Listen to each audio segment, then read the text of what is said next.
రాష్ట్రంలో కొలువుదీరిన కొత్త ప్రభుత్వం పెండింగ్ లో ఉన్న పనులపై దృష్టి సారించింది. ఏళ్లుగా ఎదురు చూస్తున్న కొత్త రేషన్ కార్డుల జారీ అంశంపై కూడా రేవంత్ సర్కార్ కసరత్తు ప్రారంభించింది.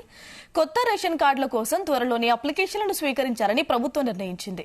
ఇందుకోసం విధి విధానాలు కూడా రూపొందించే పనిని ప్రారంభించింది. కొత్త రేషన్ కార్డుల జారీతో పాటు ఇప్పటికే ఉన్న రేషన్ కార్డులపై కూడా అధికారులతో సీఎం, ఆ శాఖ మంత్రి సుదీర్ఘంగా చర్చించారు. కొన్ని నెలలుగా రేషన్ తీసుకుని కార్డులు ఉంచాలా, తీసేయాలా అనే అంశంపై కూడా అధికారులతో చర్చించారు. అసలైన అర్హులకే కార్డులుండేలా చర్యలు తీసుకోవాలని ఉత్తమ్ కుమార్ రెడ్డి సూచించారు.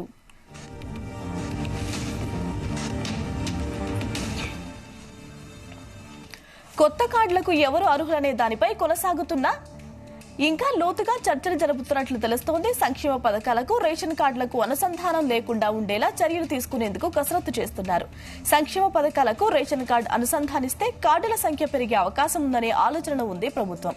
అయితే కొత్త కార్డుల జారీకి ఆదాయ పరిమితి ఎంత విధించాలనే దానిపై ఈ వారంలో క్లారిటీ వచ్చే అవకాశం ఉంది. ఇక మరోవైపు త్వరలో మహాలక్ష్మి పథకం కింద 500 రూపాయలకు వంట గ్యాస్ సిలిండర్ ఇచ్చే అంశంపై కూడా చర్చిస్తున్నారు.